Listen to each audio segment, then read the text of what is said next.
एक सवाल पूछना चाहता हूं, सीधा, बिना किसी तकल्लुफ के। जब आप सुबह उठते हैं, पहली चीज क्या करते हैं? फोन उठाते हैं।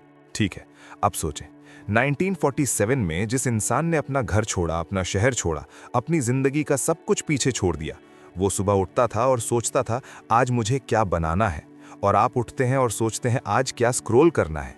ये फर्क सिर्फ वक्त का नहीं है, ये फर्क किसी चीज के खो जाने का है। इत्तेहाद, यकीन, तंजीम, ये 3 अल्फाज आपने 1000 दफा सुने होंगे, स्कूल में, स्पीचेस में, हर 14 अगस्त को किसी बैनर पे। लेकिन मैं आपको आज वो सुनाना चाहता हूं जो आपको कभी नहीं सुनाया गया। ये अल्फाज कहां से आए, क्यों आए और किन हालात में आए, और फिर मैं आपको आईना दिखाऊंगा, वो आईना जो बता सके कि हम 2026 में इन 3 अल्फाज से कितने दूर आ गए हैं। 1944 का साल था। पाकिस्तान अभी सिर्फ एक ख्वाब था, कागज पर भी पूरी तरह लिखा हुआ नहीं। एक तरफ एक अजीम सल्तनत थी जो कहती थी कि तुम लोग कभी अपना मुल्क नहीं चला सकते। दूसरी तरफ मुस्लिम लीग के अंदर खुद फैक्शन था, टेंशन थी, छोटे छोटे लीडर्स अपने अपने इलाकाई ख्वाब देख रहे थे। उसी माहौल में जिन्ना ने एक कॉन्फ्रेंस में कहा, और ये वो कोट है जो ज्यादा लोग नहीं जानते। उन्होंने कहा कि हमारी सबसे बड़ी दुश्मन हमारी आपस की नफरत है, अंग्रेजी नहीं। हमारी फटी हुई सफ़े हैं, हमारा दुश्मन नहीं। इस बात को सोचना। इत्तेहाद का मतलब सिर्फ साथ खड़े रहना नहीं था। इत्तेहाद का मतलब था अपनी अना को मारना ताकि कोई बड़ी चीज जी सके। वो लोग जो 1947 में लहे लहू ट्रेन से उतरे, जो अपने हाथों में सिर्फ वो चीज लेकर आए जो कैरी हो सकती थी, वो लोग एक दूसरे के लिए स्ट्रेंजर्स थे। मुख्तलिफ जुबान, मुख्तलिफ इलाका, मुख्तलिफ तबका, लेकिन उन्होंने एक चीज शेयर की, एक पर्पस। और पर्पस जब स्ट्रांग होता है तो पहचान के सवाल छोटे पड़ जाते हैं। आज हम क्या कर रहे हैं? सिंधी, पंजाबी, पठान, मुहाजिर, हम ये फाइट्स सोशल मीडिया पे लड़ रहे हैं। वो लोग अपने घर जला के आए थे, हम एक ट्वीट पे दिल जला लेते हैं। लेकिन यही सिर्फ इशू नहीं, असली मसला अंदर का है, यकीन। और मैं यहाँ सिर्फ मजहब की बात नहीं कर रहा, मैं साइकोलॉजी की बात भी कर रहा हूँ।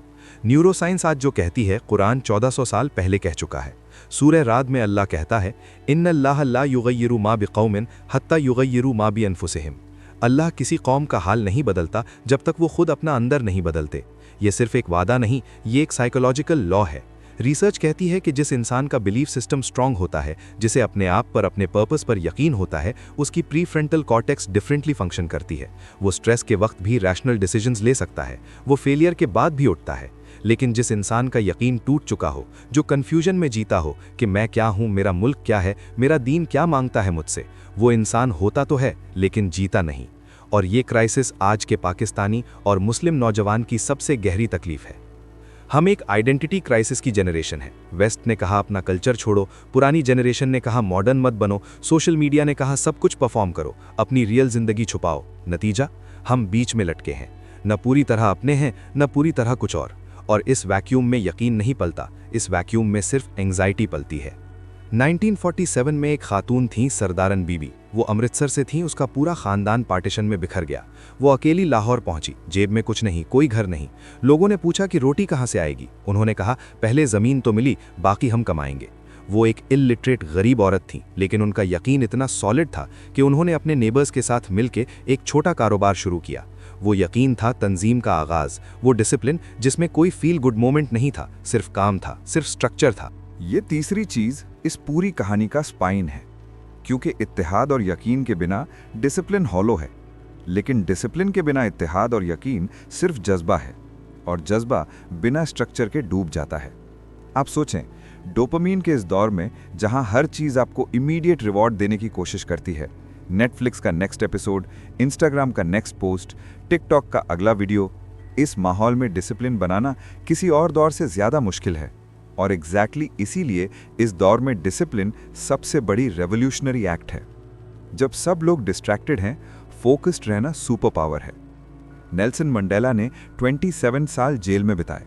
वो एक इंटरव्यू में बोला कि मेरा डिसिप्लिन मेरी जेल की रूटीन थी।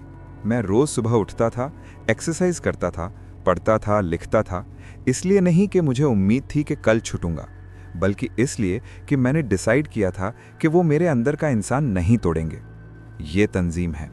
ये कुरान का वो हुक्म है जो कहता है, be patient and Allah is with the patient.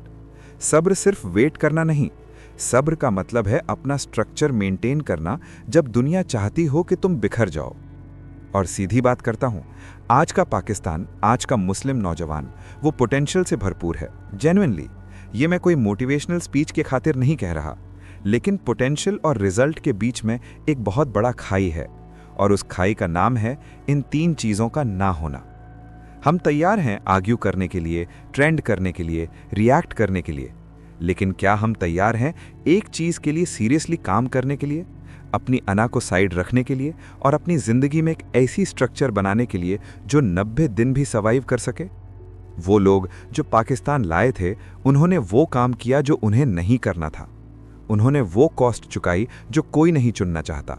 उन्होंने वो दर्द उठाया जो हिस्ट्री की बुक्स में सिर्फ एक लाइन बनता है। वो लाइन आपकी और मेरी ज़िंदगी की बुनियाद है, और आज अगर हम उस बुनियाद पे कुछ नहीं बना रहे तो हम सिर्फ कंज्यूमर्स हैं उस कुर्बानी के, शेयर होल्डर्स नहीं। ये वीडियो देखने के बाद अगर आप सिर्फ एक चीज़ करो, एक चीज़, तो वो ये हो कि आज रात सोने से पहले अपने आप से ये 3 चीज़ पूछना कि क्या मैं कल इन 3 चीज़ों के करीब हूँ या दूर?